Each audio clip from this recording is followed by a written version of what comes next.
युवा नेते समीर भैया तुम आगे बढ़ो, हम तुम्हारे साथ हैं। युवा नेते समीर भैया तुम आगे बढ़ो, हम तुम्हारे साथ हैं।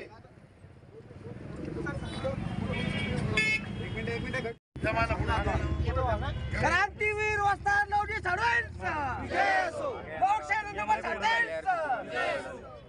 सिल्लोड साहेबांचे कार्यसम्राट राज्याचे बुलंदाबाद नामदार अब्दुल्ला साहेबांचा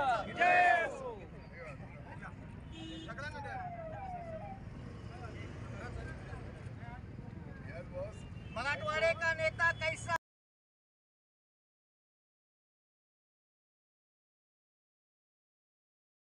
हा पाळला जातो।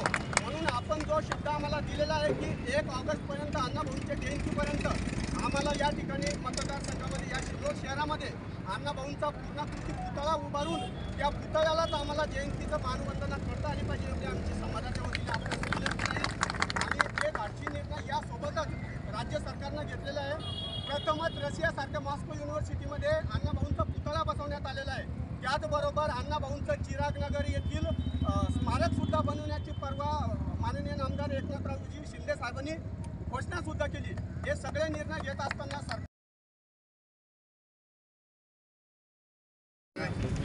त्यांनी सरकारने जी केलेली कामगिरी त्याचं कौतुक करणं, त्याचे आभार मानणं, या समाजाने दाखवून दिलेला आहे की जो आमचा काम करेल, जो आमच्या सोबत राहील, जो आम्हाला न्याय देईल, त्या सरकारच्या सोबत आम्ही राहू।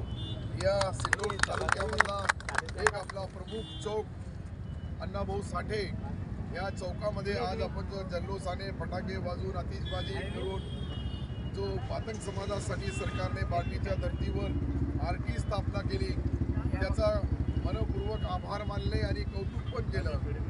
हे सर्व करताना शेवटी काम करणाऱ्या पुढाऱ्याला सरकारला इतकंच वाटतंय की आम्ही जे केलं त्याचा श्रेय आम्हाला द्यायला पाहिजे, जे काही करायचं आहे त्याच्यासाठी मागायला पाहिजे।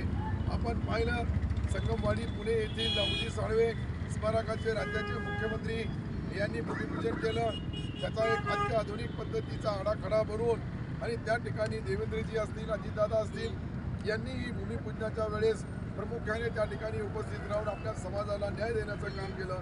मातंग समाजाचा सिल्लोड इथला जल्लोष पाहून पुढचं काम जे आपलं राहिलेलं आहे, आमचे मित्र संदीप मानकर साहेबांनी सांगितल्याप्रमाणे अण्णाभाऊ साठेचा पुतळा या ठिकाणी शहरामध्ये व्हावं, भव्य व्हावं। आता आपल्याकडे वेळ कमी आहे, आचारसंहिता परवापासून लागणार आहे, म्हणून मला असं वाटतंय की ते माझ्या निवडणुकीच्या अगोदर आपल्या अण्णाभाऊ साठेचा आमची 6 महिने निवडणूक माझी काही फार दूर नाही आहे, त्याच्या अगोदर भव्य असा पुतळा त्यांचा पूर्णकृती बनवण्यात येईल आणि तोही चांगल्या क्वालिटीचा बनवण्यात येईल।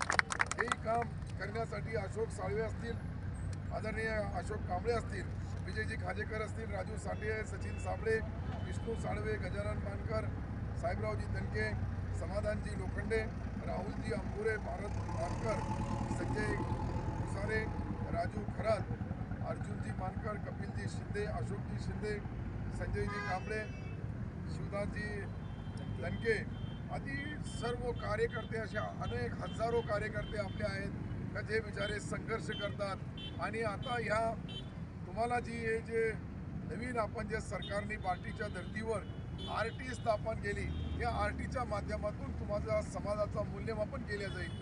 पुऱ्या समाजामध्ये वाडी वस्ती तांड्यामध्ये, खेड्यापाड्यामध्ये, शहरामध्ये राहणारे मातंग बांधवांची आर्थिक परिस्थिती, सामाजिक परिस्थिती, शैक्षणिक परिस्थिती आणि समाजाला आतापर्यंत मिळालेल्या रिझर्वेशनापुढं काय सुधारणा झाली आणि आता बाकीच्या नवीन योजना कशा समाविष्ट करता येईल, बाकीच्या समाजाच्या बरोबर मातंग बांधवांनाही या प्रभावामध्ये आणायचं असेल तर त्याचा अभ्यास केल्याशिवाय, त्याला कमिटीचा रिपोर्ट दिल्याशिवाय ही जी आता आपण आरटी स्थापन केली, आरटीच्या माध्यमातून मला वाटतंय की तंतोतंत माहिती 4-5 महिन्यामध्ये किंवा 6 महिन्यामध्ये आपल्या समोर येईल आणि ही 1 दिवसासाठी नाही, ही सातत्याने राहील।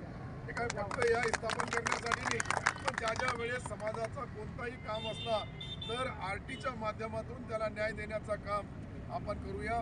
लवजी साळवे साहेबांच्या माध्यमातून जे स्मारक भव्य बनवू लागलं, आपण पाहिलं की या सरकारने वेगवेगळ्या समाजाला, वेगवेगळ्या जातीला, वेगवेगळ्या धर्माला तो कोणत्याही जातीचा असा भारत देशमध्ये राहणारा किंवा आपल्या महाराष्ट्रामध्ये राहणारा, आपल्या ग्रामीण भागामध्ये खेड्यापाड्यामध्ये राहणारा सर्वांची एक आगळी वेगळी व्यवस्था करण्याचं काम केलेलं आहे.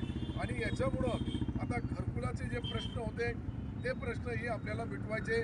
जुने घरकुल जे मिळतात त्याला अल्पसा निधी मिळतो, त्याला बाकीचा जास्तीत जास्त कसा देता येईल, आपल्या महामंडळाच्या माध्यमातून न्याय देण्याचं काम आपण भविष्यामध्ये करूया.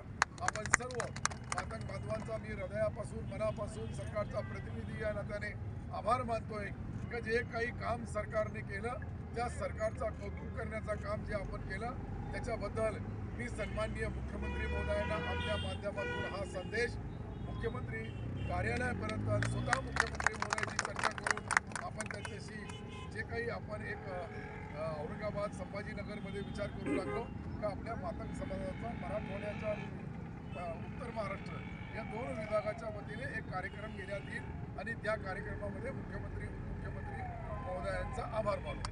धन्यवाद.